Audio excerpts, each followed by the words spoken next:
opening statement. Thank you all for having me here today. As you all see, the person who I'm running against does not respect our city or our ward. The person who I'm running against has done nothing. But let me tell you a little bit about my record. I'm a young man, lifetime Washingtonian, 43 years of age, who sent 160 children from the street corners of D.C. to college, 360 people to employment who never would have gotten a job. Done over 40 truces with my partner Jahar Abraham in Washington, D.C.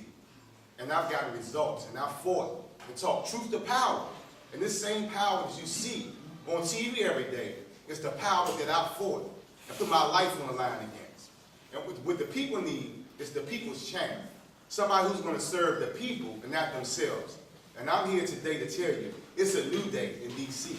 And with your help, we can bring the day that everybody wants to see in this room. That's something for everybody, whether you're black, white, rich or poor. We want to empower the citizens of the District of Columbia so we can really be the city that we can be. Thank you.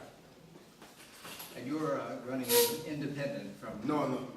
Go ahead. I'm sorry, a Republican. Civil Rights Republican. Okay. Let me give you a couple of questions, 3 questions to be exact. Ward 7 appears to have lagged behind other wards in terms of economic development and retail options. How do you propose to remedy this situation? Well, first of all, we need a leadership that can bring the people to the table, who can address the needs and will attract the people and the businesses that we want to come here. I've met personally with Harris Teeter, and what they said was nobody from Ward 7 ever reached out to them to inquire whether they even wanted to come to the ward. So first of all, we need leadership that will go reach out to the people and find out what it would take to bring them there. And I'm saying, I haven't been a council member, and I've already done that. So that's the first step. The second thing is, we must also empower small businesses. Right now in D.C., the regulations over top of people, the ordinary people want to start businesses in Ward 7, which there are plenty of people. You can't do it because it's like you're going through a car wash to open a business up. And by the time you get finished, you walk out the door disappointed and you can't start a business. So my thing is to empower people to start small businesses, to put things in place that will attract the big business. We have the money in Ward 7. We have Hillcrest, Penn Branch, and places like that where people make the income that requires the businesses to come here. We just have a lack of leadership that will go and meet and negotiate with these people and bring them to our ward. Okay, second question. Other jurisdictions outside of D.C. have adopted ban-the-box laws to prohibit employers from asking job applicants about criminal records. Do you support such a law in the district? Why? Why not? Well, as you know, I myself, I'm a returned citizen. And I was the person to help with several other returned citizens get the name changed because you never hear anybody called Martha Stewart, an ex-offender, or anybody else locked up an ex-offender. So we believe that people need a second chance. If they make a mistake and they want to go and get a job, we know if you say that you, for instance, you have a robbery charge, or you shoplift, or you are a drug abuser, and that's on your record, 9 times out of 10 in this economy, people won't even look at you twice.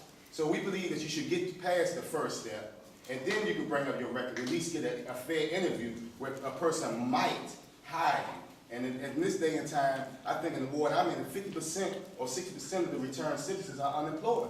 So we need to put something in place. Not only that, we need to put something in place that will empower those people to do for self and employ themselves if nobody else wants to hire them. So if you don't want to hire, we need to put things in place so they can do for themselves, because I'm the type of person, I don't want to work for nobody else.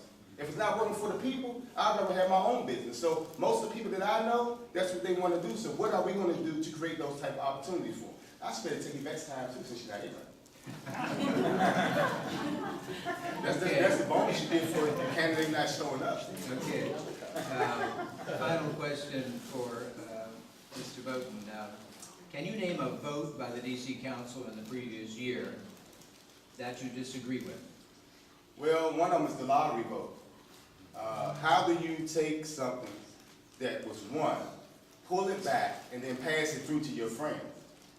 So to me, that was the most disingenuous and corrupt vote and legislation that was redirected to friends. And that's what we have in the Wilson building. We have a bunch of corrupt politicians. I call them the corrupt 7, because it's like 7 of them that work together.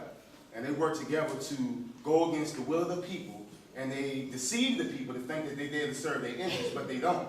So to me, that is a prime example of what happens in the Wilson building. And we keep the people out of the loop, and we tell them lies and stories to perpetrate these crimes that only look out for a select few in our city. Okay, that concludes the